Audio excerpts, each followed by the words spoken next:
morning sun cast long shadows across Camp Meridian as Dr. Sarah Chen adjusted her medical bag and walked toward the field hospital. At 28, she had already served 3 tours in various conflict zones, earning respect from soldiers and commanders alike for her unwavering dedication to saving lives. Her petite frame and quiet demeanor often fooled people into underestimating her. But those who worked alongside her knew better. General Marcus Blackwood stood on the elevated platform overlooking the training grounds, his chest adorned with ribbons and medals that spoke of decades in military service. At 52, he commanded respect through fear rather than admiration. His reputation preceded him wherever he went, a man who believed that discipline came through intimidation and that weakness had no place in his army. Sarah had heard whispers about the new commanding officer who had arrived just 2 weeks ago. The previous commander, Colonel Henderson, had been fair and supportive of the medical team. Under his leadership, the field hospital had operated efficiently, saving countless lives while maintaining excellent morale among the staff. But Henderson had been reassigned, and now they had to adapt to Blackwood's iron-fisted approach. The first sign of trouble came during the morning briefing. Blackwood stood at the front of the room, his steely gray eyes scanning the assembled medical personnel and support staff. His voice carried the authority of someone accustomed to unquestioned obedience.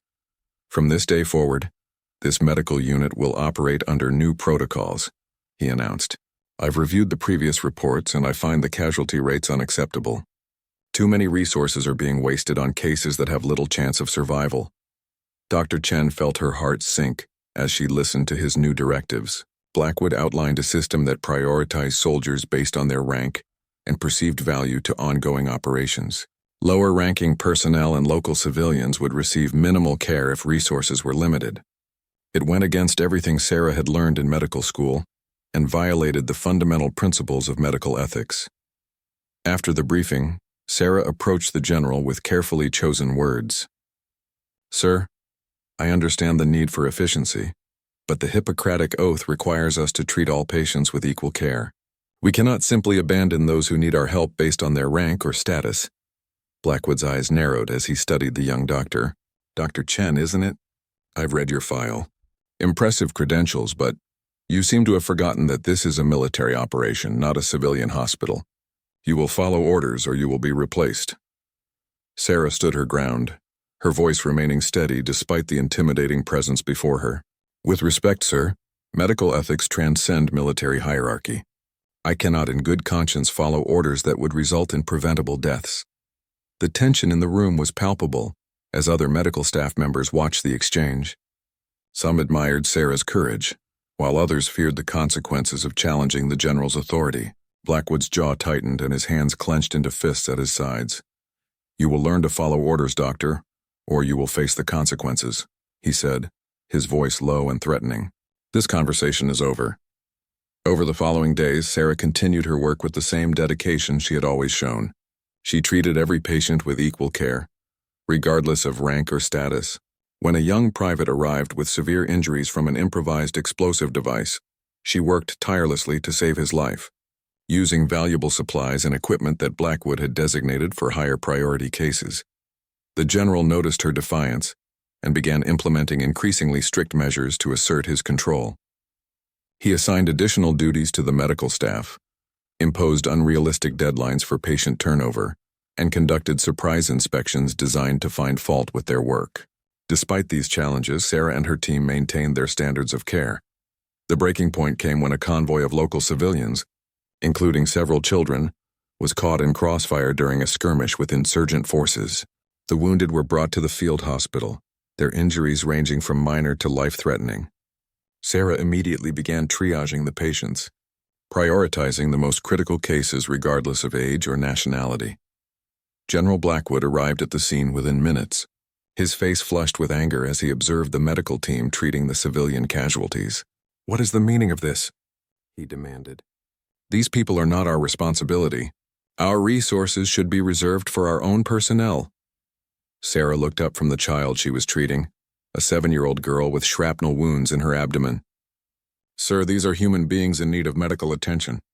We have the capacity to help them, and we will not turn them away. The confrontation escalated quickly as other medical staff members watched in stunned silence. Blackwood's voice rose as he ordered Sarah to cease treatment of the civilians immediately. She refused, continuing her work on the injured child while explaining that abandoning patients would violate international humanitarian law. "You are deliberately undermining my authority," Blackwood shouted, his composure completely shattered. "I will not tolerate insubordination from anyone under my command, regardless of their profession or training." Sarah finished stabilizing the child before turning to face the general. Her colleagues had never seen her display such quiet determination in the face of authority. "I understand your position, sir, but I will not compromise my medical ethics for political convenience. These people deserve the same care we would provide to our own soldiers."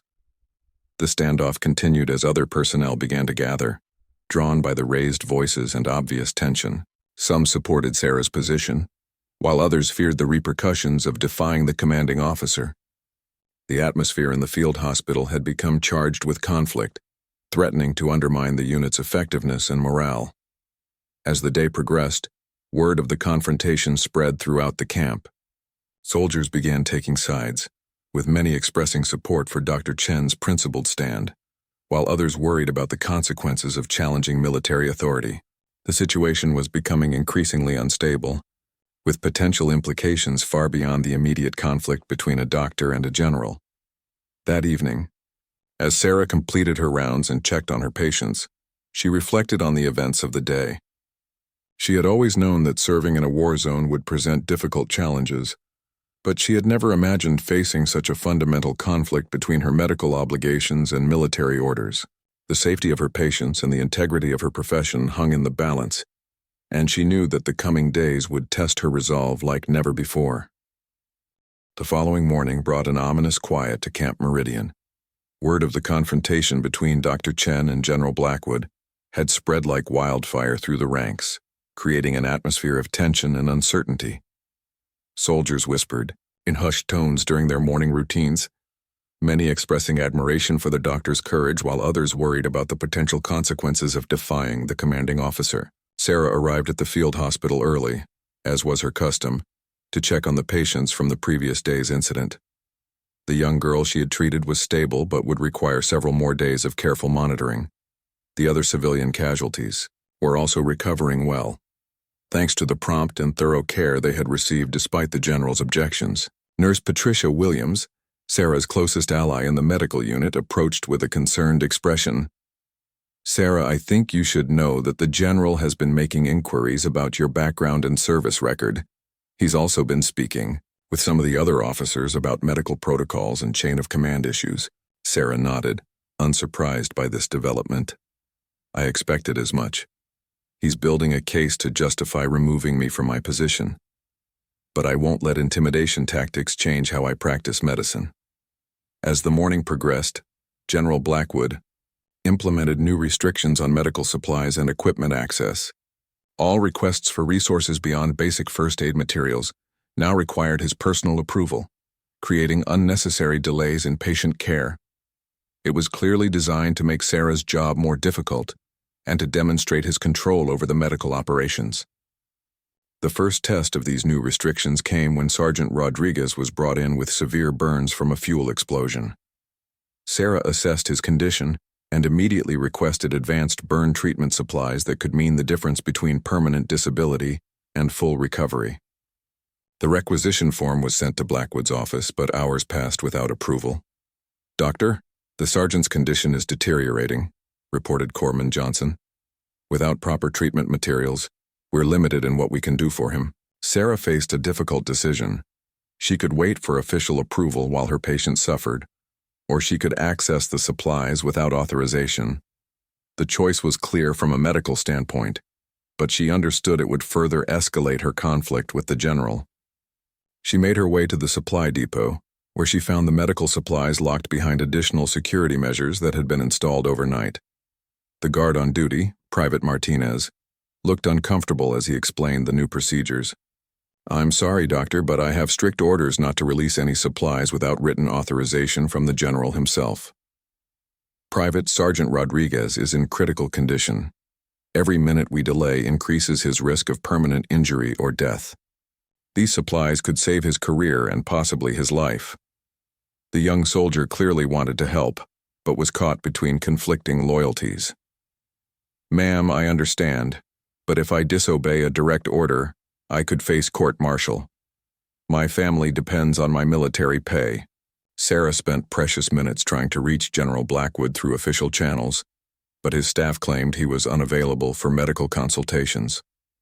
Frustrated, but not defeated, she returned to the field hospital to explore alternative treatment options using available resources. Working with her team, Sarah improvised a treatment plan using basic supplies and equipment. It wasn't ideal, but her experience and creativity allowed them to provide effective care for Sergeant Rodriguez. The other medical personnel watched, in amazement as she demonstrated techniques learned during her previous deployments, adapting to limitations with skill and determination. Word of Sarah's resourcefulness reached the soldiers throughout the base. Many began to see her not just as a skilled doctor, but as someone who would fight for their well-being regardless of bureaucratic obstacles. This growing support among the enlisted personnel did not go unnoticed by General Blackwood, who viewed it as a threat to his authority. That afternoon, Blackwood called Sarah to his office for a formal meeting. The room was stark and intimidating, with military regulations and commendation certificates covering the walls. Behind his desk hung a portrait of him receiving a medal from a high-ranking Pentagon official, serving as a reminder of his connections and influence.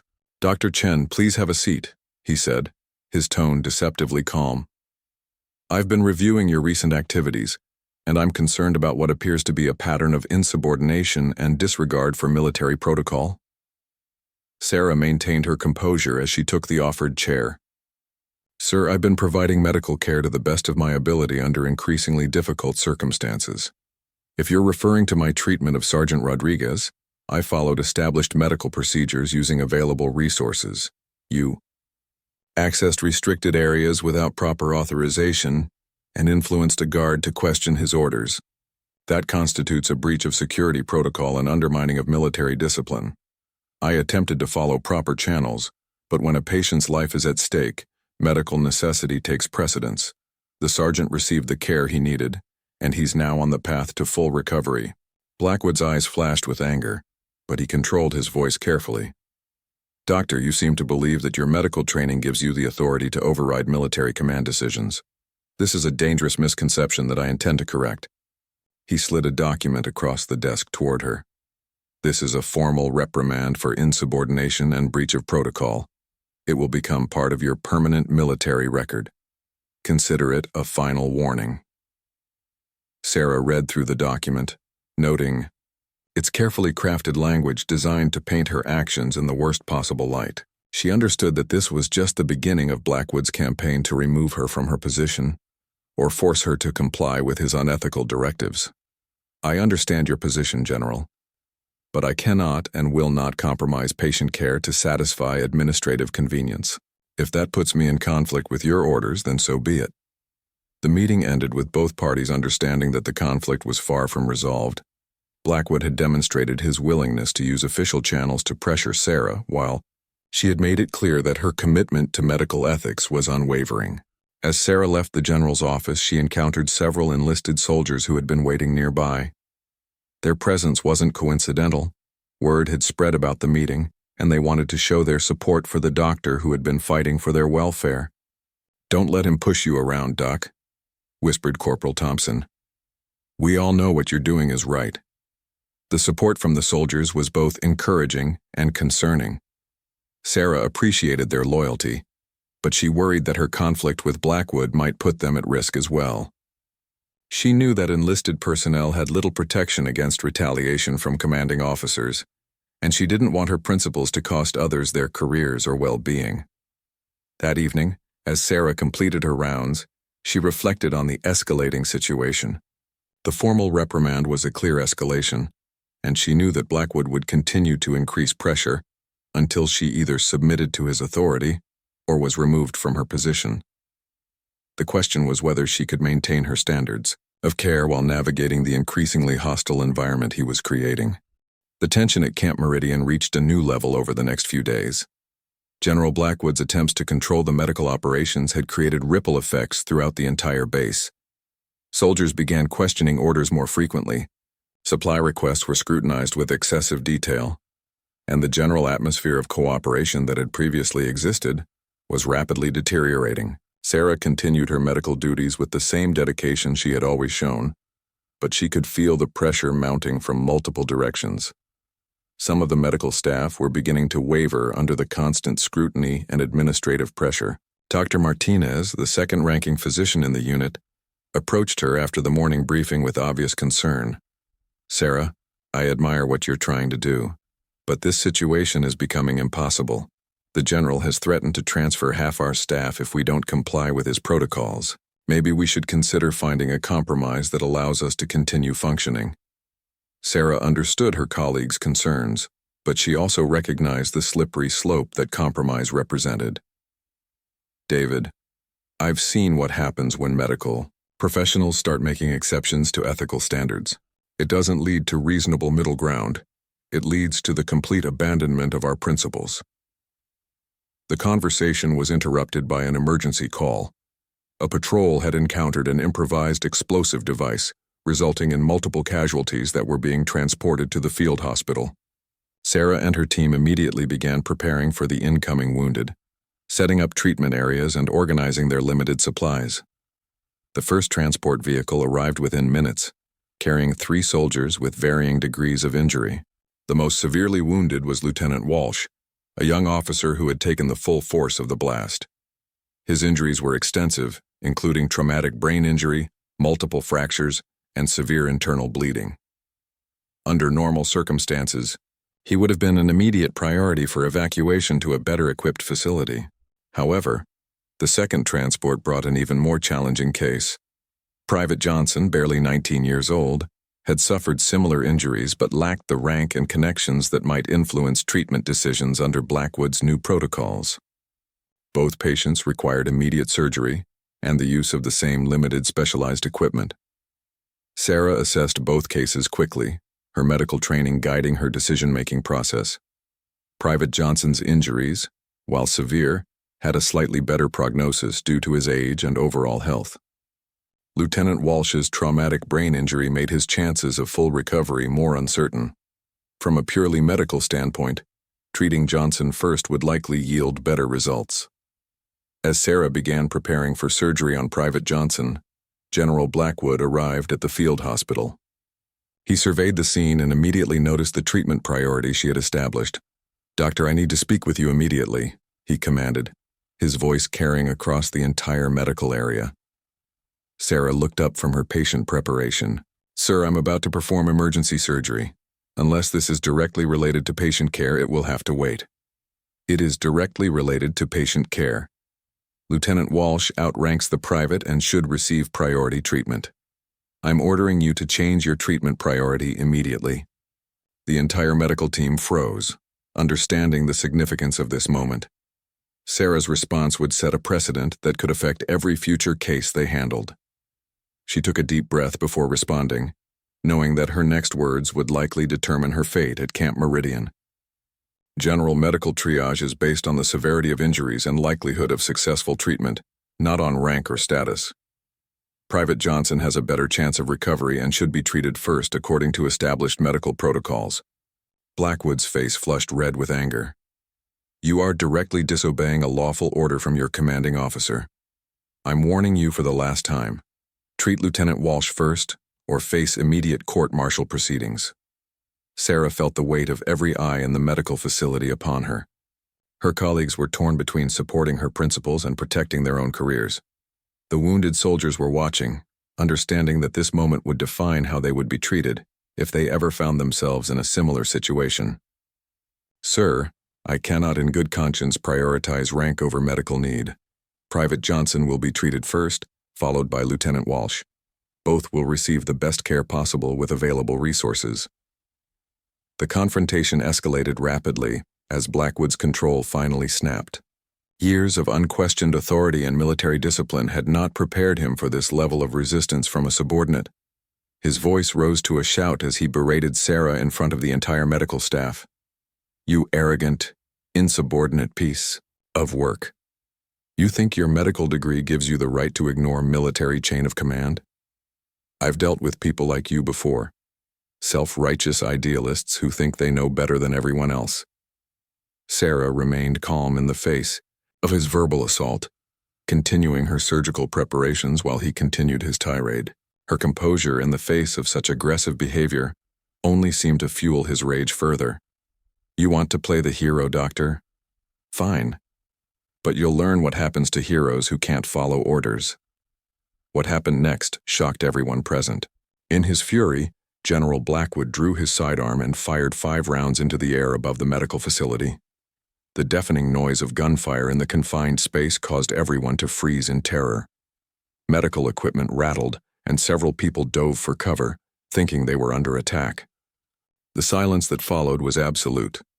Blackwood stood with his weapon still drawn, breathing heavily as he stared at Sarah.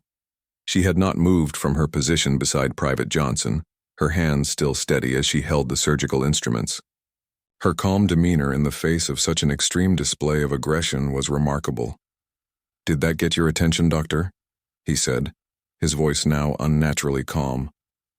"I hope you understand now that I am deadly serious about establishing order in this unit." Sarah looked directly at the general, her voice steady and clear. "Sir, you just discharged a weapon in a medical facility filled with wounded soldiers and medical personnel.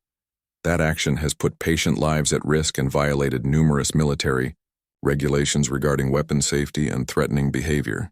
The reality of what he had done began to sink in as Blackwood noticed the shocked faces around him.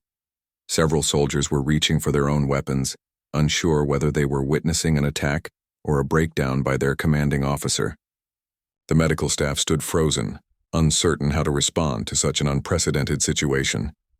"Everyone back to your positions," Blackwood shouted, attempting to regain control of the situation. "This is still my command, and my orders will be followed." But something fundamental had changed in that moment. The respect and fear that had previously kept his subordinates in line had been replaced by shock and disbelief. Several of the medical staff members were already documenting what had occurred, understanding the serious implications of a commanding officer discharging weapons to intimidate medical personnel. Sarah slowly returned her attention to her patient, beginning the surgery she had planned while the general continued to stand nearby with his weapon holstered but clearly visible. The message was clear. He was prepared to use whatever means necessary to enforce his authority. As she worked to save Private Johnson's life, Sarah knew that everything had changed. The general had crossed a line that could not be uncrossed, and the consequences of this moment would extend far beyond their personal conflict. The question now was whether anyone would have the courage to hold him accountable for his actions. The surgery proceeded in an atmosphere of tense silence. Sarah's hands remained steady despite the unprecedented circumstances, her years of training allowing her to compartmentalize the traumatic events and focus entirely on saving Private Johnson's life. Every member of the medical team worked with heightened awareness, knowing that their every action was being scrutinized by the armed general who remained in the facility.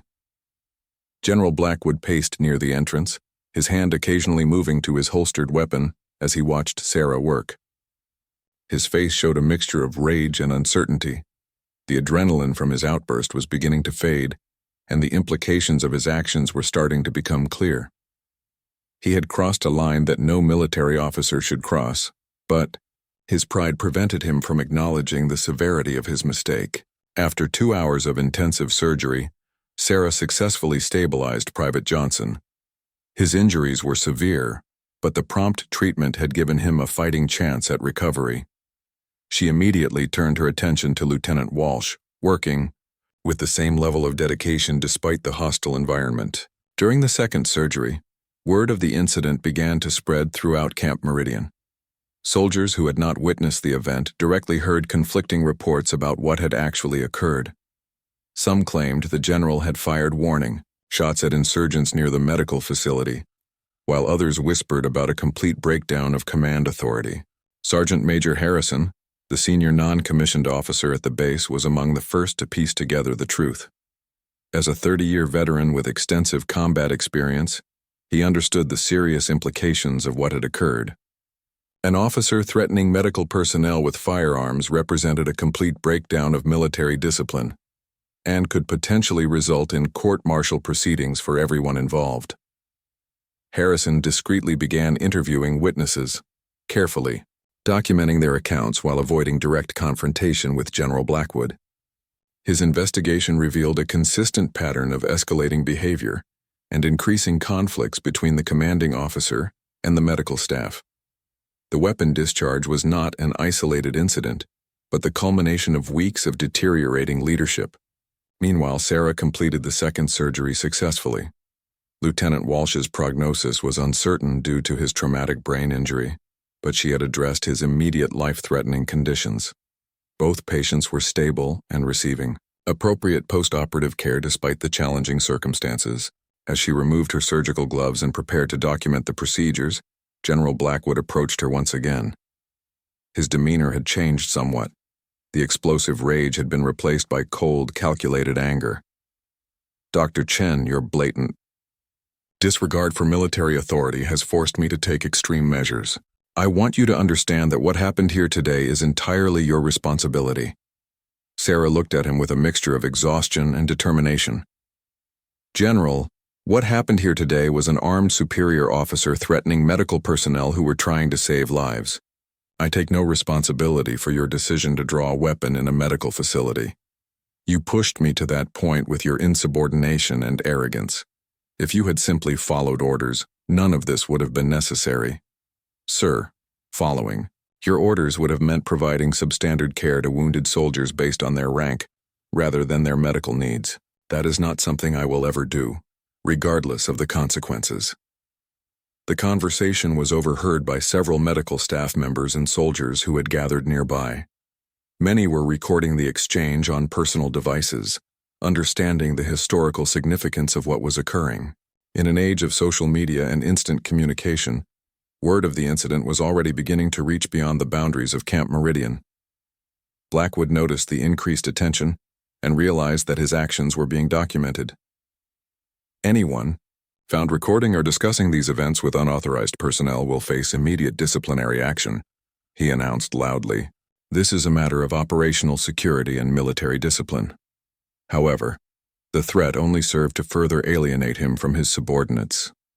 Several soldiers exchanged glances that clearly indicated their intention to report the incident through proper channels regardless of potential retaliation.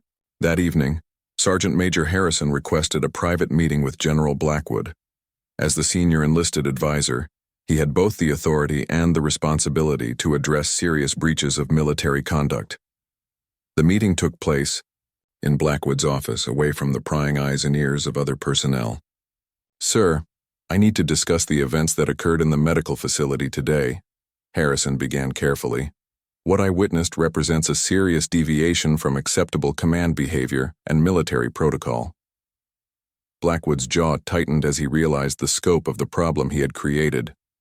"Sergeant Major, I was establishing command authority in the face of deliberate insubordination. Dr. Chen's refusal to follow direct orders left me no choice but to demonstrate the seriousness of the situation. General, with all due respect, discharging a weapon to intimidate medical personnel is never acceptable under any circumstances. It violates multiple regulations regarding weapon safety, threatens civilian contractors, and undermines confidence in command leadership." The conversation continued for over an hour, with Harrison carefully explaining the legal and practical implications of Blackwood's actions. He outlined the potential consequences, including investigation by military police, court-martial proceedings, and permanent damage to his military career. "Sir, I strongly recommend that you consider requesting an immediate transfer or stepping down from command pending a full investigation. This situation can only get worse if it continues to escalate." Blackwood refused to acknowledge any wrongdoing, instead insisting that his actions were justified by the circumstances. "Sergeant Major, I will not be intimidated by a subordinate who refuses to follow orders. Dr. Chen created this situation through her arrogance and disrespect for military authority." Meanwhile, Sarah was completing her shift in the medical facility, checking on her post-operative patients and briefing the night shift on their conditions.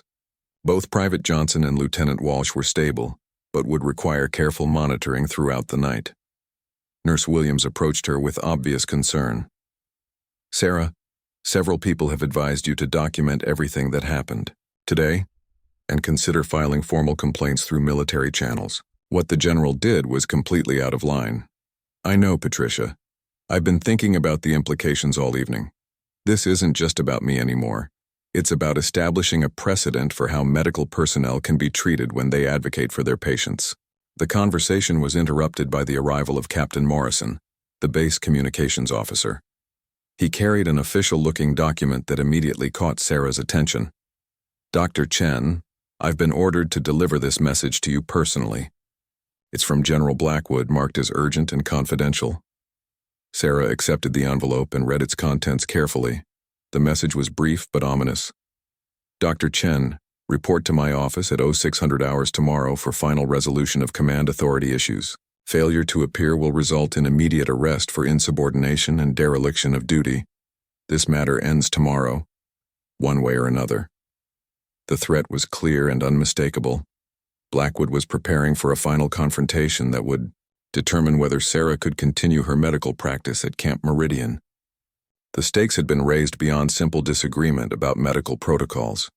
This was now a test of whether military authority could override professional ethics through intimidation and threats. As Sarah prepared for what might be her final night at the base, she reflected on the events that had led to this moment. She had entered military service to help save lives and serve her country, never imagining that she would face such fundamental conflicts between her medical obligations and military orders. The question now was whether she had the strength to continue fighting for her principles, knowing that the general appeared willing to use any means necessary to force her compliance or remove her from her position entirely. The night passed slowly at Camp Meridian, with an undercurrent of tension affecting everyone who had witnessed or heard about the previous day's events. Sarah spent the evening reviewing her medical records and personal documents, preparing for the possibility that she might be arrested or forcibly removed from her position. She also took time to write detailed notes about the incident, knowing that accurate documentation would be crucial for any future investigations. At 05:45 hours, 15 minutes before the scheduled meeting, Sarah made her way to General Blackwood's office. She had chosen to arrive early, wanting to demonstrate her willingness to face whatever consequences awaited her. As she walked through the base, several soldiers offered quiet words of support, their expressions showing both admiration for her courage and concern for her safety. Outside the general's office, she encountered an unexpected scene. Sergeant Major Harrison stood near the entrance, along with Captain Rodriguez from the Legal Affairs Office and 2 military police officers. Their presence suggested that this meeting would be far more formal and serious than a simple disciplinary conversation. Dr. Chen, Harrison nodded respectfully as she approached. I want you to know that Captain Rodriguez is here to ensure that proper procedures are followed during this meeting. You have the right to request legal representation if you wish. Sarah appreciated the gesture but felt confident in her position. Thank you, Sergeant Major. I believe I can handle this situation, but I'm grateful for your concern. At precisely 0600 hours, the group entered Blackwood's office. The general sat behind his desk, his uniform immaculate and his expression stern. However, Sarah noticed signs of stress that hadn't been present in their earlier encounters. Dark circles under his eyes and a slight tremor in his hands suggested that he had spent a sleepless night considering his options. Dr. Chen, please be seated, Blackwood began formally. This meeting is being conducted to address serious issues of insubordination and failure to follow direct military orders. I want to be clear that your actions yesterday represented the final straw in a pattern of defiant behavior that cannot be tolerated. Captain Rodriguez stepped forward with a document folder. General, before we proceed, I need to inform you that this meeting is being officially recorded and that certain procedures must be followed when addressing allegations of this nature. Blackwood's irritation at the legal officer's presence was obvious. Captain, I am perfectly capable of handling disciplinary matters within my own command without interference from legal affairs. Sir, with respect, the nature of yesterday's incident requires that proper protocols be observed. Dr. Chen has rights under military law that must be protected, regardless of the circumstances leading to this meeting. The exchange highlighted the complexity of the situation. While Blackwood clearly wanted to handle the matter as a simple case of insubordination, the involvement of weapons and threats against medical personnel had elevated it to a level requiring legal oversight. Sarah listened to the procedural discussions while studying the general's demeanor. Despite his outward display of authority, she could see that he was struggling with the consequences of his actions. The presence of legal oversight and military police suggested that higher command levels were already aware of the situation. General Blackwood, Sarah spoke clearly when the procedural matters had been addressed. I want to state for the record that I have acted in accordance with medical ethics and established protocols throughout my service at this base. My decisions have been based solely on providing the best possible care for wounded personnel, regardless of their rank or status. Dr. Chen, your refusal to follow direct orders from superior officers represents a fundamental breakdown of military discipline. Your so-called medical ethics do not supersede the chain of command or military necessity. Captain Rodriguez intervened again, consulting his notes carefully. Sir, I need to point out that medical personnel have specific protections under military law and international treaties regarding their professional obligations. Dr. Chen's actions appear to fall within accepted guidelines for medical decision-making in combat zones. The legal officer's statement clearly frustrated Blackwood, who had expected the meeting to be a simple matter of imposing disciplinary action. The presence of legal protections for medical personnel was complicating his efforts to assert absolute command authority. Captain, I don't need lectures about military law from junior officers. I've been commanding troops since before you were commissioned, and I understand the requirements of military discipline. Yes, sir, but the discharge of weapons to intimidate medical personnel falls outside accepted command practices and may constitute a criminal offense under military law. The room fell silent as the full implications of Rodriguez's statement became clear. Blackwood had been so focused on punishing Sarah for her defiance that he had failed to consider the serious legal consequences of his own actions. The weapon discharge, which he had intended as a demonstration of authority, was now being characterized as potential criminal behavior. Sergeant Major Harrison stepped forward with another document. General, I've completed my preliminary investigation of yesterday's incident. The witness statements are consistent and paint a clear picture of events that may require investigation by military police. Sarah watched as Blackwood's confidence began to crumble. He had entered this meeting expecting to resolve the situation by forcing her resignation or compliance, but instead found himself facing potential criminal charges for his own conduct. This is ridiculous, Blackwood said, his voice rising. I was establishing command authority in the face of deliberate insubordination. Every action I took was justified by the circumstances. Captain Rodriguez consulted his documents again. Sir, threatening medical personnel with weapons is never justified under military regulations, regardless of the circumstances.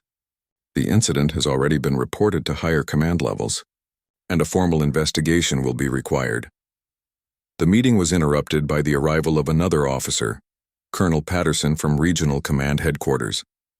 His presence immediately changed the dynamic in the room, as everyone recognized that the situation had escalated beyond local command authority. General Blackwood, Patterson said as he entered, I've driven through the night to address reports of serious command irregularities at this base. I need to speak with all parties involved to understand exactly what has occurred. Sarah realized that the events of the previous day had triggered a response from higher military authorities. The colonel's presence suggested that her conflict with Blackwood had grown into a matter of regional concern, potentially affecting multiple command levels. Colonel Patterson, Blackwood attempted to maintain his composure. This is simply a matter of local discipline that has been blown out of proportion by overzealous subordinates. Patterson's expression remained neutral as he reviewed the documents that Rodriguez handed him. General, the reports I've received describe weapon discharge in a medical facility and threats against medical personnel.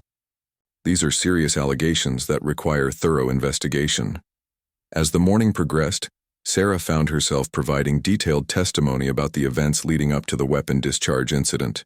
Her calm, professional demeanor contrasted sharply with Blackwood's increasingly agitated responses to questions about his actions. The colonel's investigation revealed a pattern of behavior that extended far beyond the single incident with Sarah. Other personnel had documented instances of inappropriate conduct, unreasonable orders, and escalating threats that painted a picture of a commanding officer who had lost the ability to lead effectively. "Dr. Chen," Colonel Patterson addressed her directly, "your actions appear to have been consistent with established medical protocols and professional ethics. While the situation has been challenging, you have conducted yourself appropriately under difficult circumstances." The validation from higher command was both relieving and concerning for Sarah. While it confirmed that her professional conduct had been appropriate, it also highlighted the serious nature of the command breakdown that had occurred at Camp Meridian. As the investigation continued, it became clear that the resolution would have implications far beyond the immediate participants.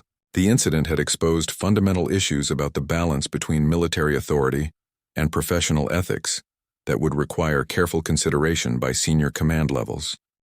The investigation by Colonel Patterson continued throughout the morning, with testimony from medical personnel, soldiers, and support staff who had witnessed various aspects of the escalating conflict between General Blackwood and Dr. Chen.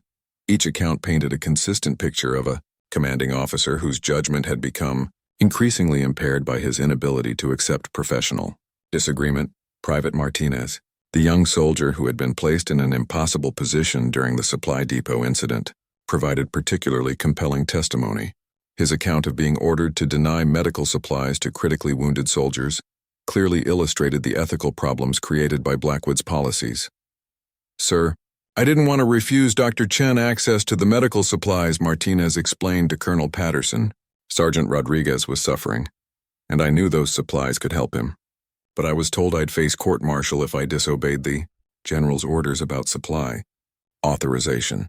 The testimony revealed how Blackwood's policies had created moral conflicts for personnel throughout the base, forcing them to choose between following orders and supporting life-saving medical care. Several soldiers described feeling torn between military discipline and their basic human instincts to help wounded comrades. Corpsman Johnson provided detailed evidence about the impact of the new medical protocols on patient care. "Colonel, we've always prioritized patients based on the severity of their injuries and likelihood of successful treatment.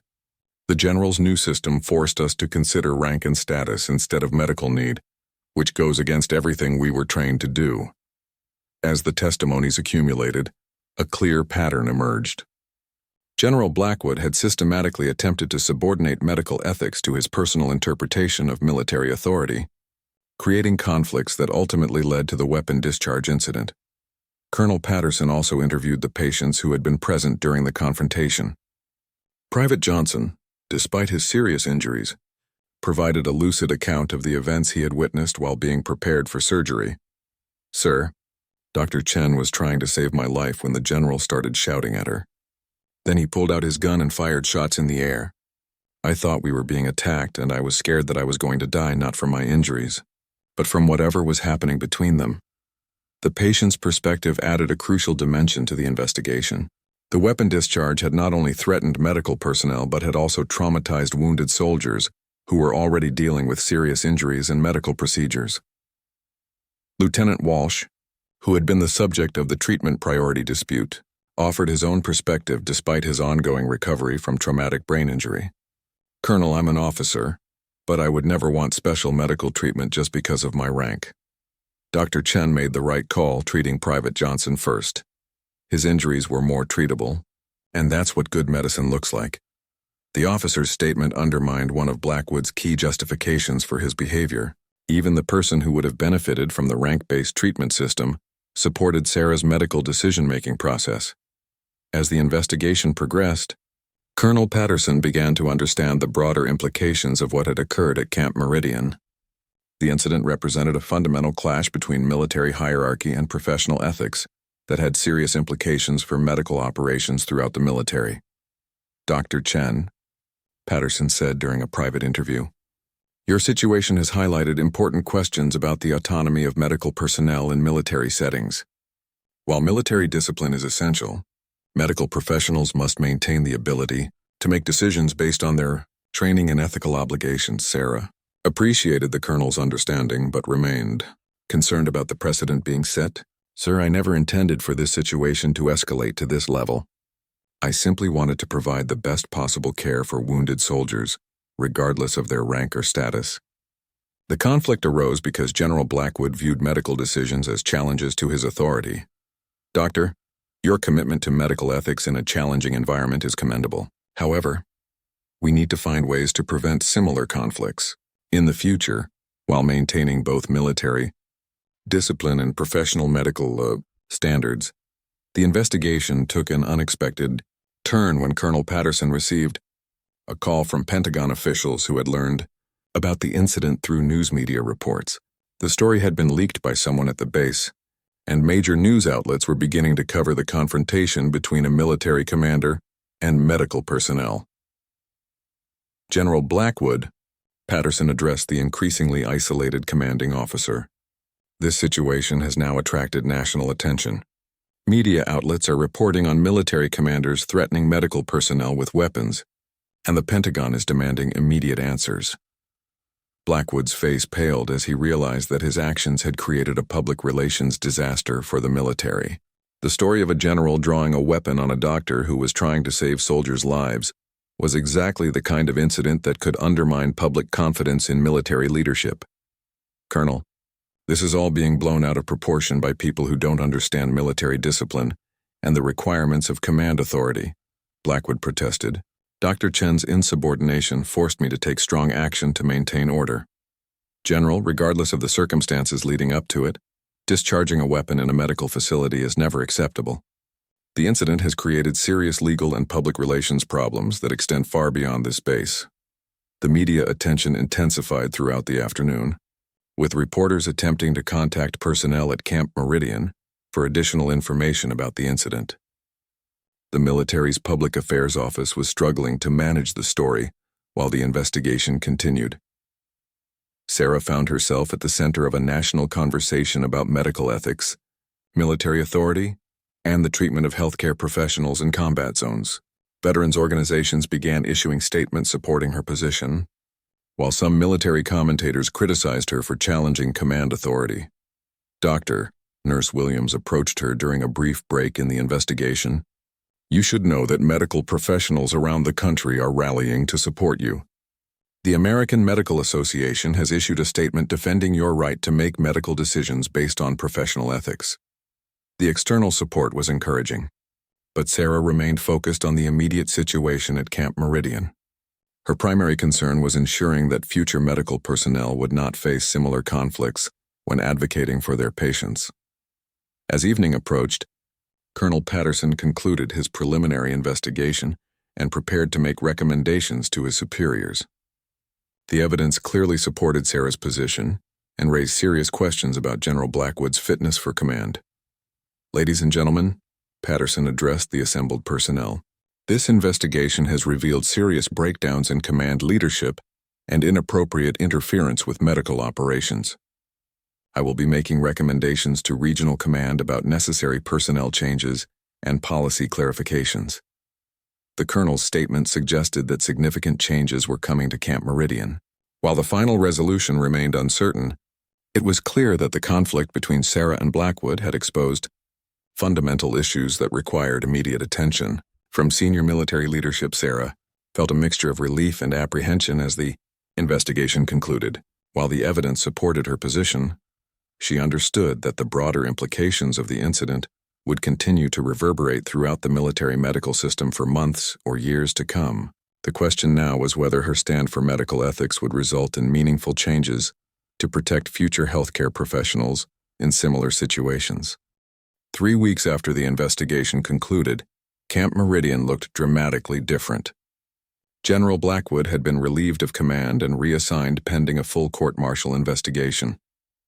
The weapon discharge incident, combined with documented evidence of inappropriate command behavior, had resulted in criminal charges that would likely end his military career. Colonel Patterson had temporarily assumed command of the base while a permanent replacement was selected. His first priority had been restoring normal operations and rebuilding trust between command leadership and medical personnel. The oppressive atmosphere that had characterized Blackwood's tenure was quickly replaced by a collaborative environment focused on mission effectiveness. Dr. Sarah Chen found herself in an unexpected position. The media attention surrounding her conflict with Blackwood had made her a national symbol for medical professionals, standing up to inappropriate authority.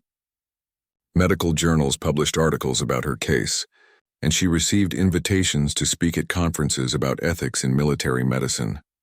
More importantly, her stand had triggered a comprehensive review of policies governing medical operations in combat zones.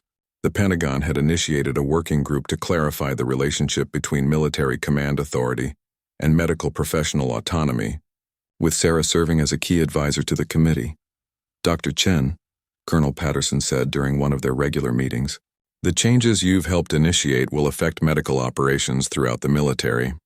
Your willingness to stand up for professional ethics has created lasting improvements for healthcare providers in combat zones." Sarah appreciated the recognition, but remained humble about her role in the broader changes. "Colonel, I was just doing my job as a doctor. I never intended to become a symbol or advocate for policy changes. I simply wanted to provide the best possible care for wounded soldiers." The new command structure at Camp Meridian had already produced measurable improvements in medical operations. Patient outcomes had improved significantly under the restored ethical treatment protocols, and the medical staff reported much higher job satisfaction and morale. Private Johnson, who had been at the center of the treatment priority dispute, made a full recovery from his injuries. His case had become a powerful example of why medical decisions should be based on clinical factors rather than military rank. During his recovery, he often visited the medical facility to thank the staff who had saved his life. "Doc Chen," he said during one of these visits, "I know I was just a private, but you fought for me like I was the most important person in the world. That means everything to a soldier." Lieutenant Walsh had also recovered well, despite his more serious traumatic brain injury. His support for Sarah's medical decisions during the investigation had helped demonstrate that the rank-based treatment system lacked support even among the officers who would have benefited from it. The media coverage of the incident had evolved from simple reporting about a military conflict to broader discussions about healthcare, ethics in the treatment of medical professionals. Sarah had initially been reluctant to engage with journalists, but she eventually realized that public attention could help prevent similar situations in the future. "Issue isn't about military versus civilian authority," she explained during a television interview. "It's about ensuring that medical professionals can make decisions based on their training and ethical obligations, regardless of the setting in which they work. Wounded soldiers deserve the best possible care, and that requires medical autonomy." Her articulate defense of medical ethics resonated with healthcare professionals across all specialties. Medical organizations that had previously been reluctant to challenge military authority began advocating more strongly for the professional rights of their members serving in combat zones. The Pentagon's policy review resulted in significant changes to military regulations governing medical operations. The new guidelines clearly established the principle that medical personnel have primary authority over clinical decisions, with command input limited to logistical and resource allocation matters.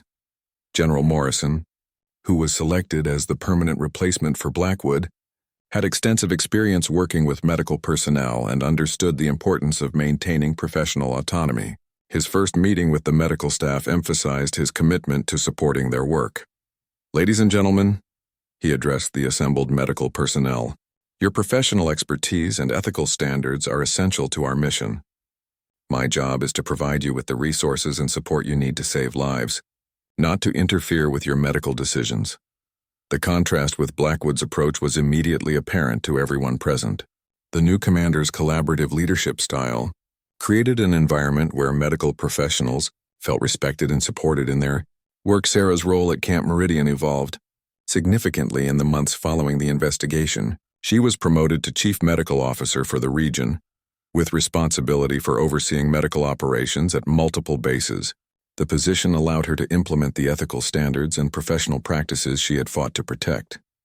"Dr. Chen," Nurse Williams commented during one of their shifts, "It's amazing to see how much has changed since you stood up to General Blackwood.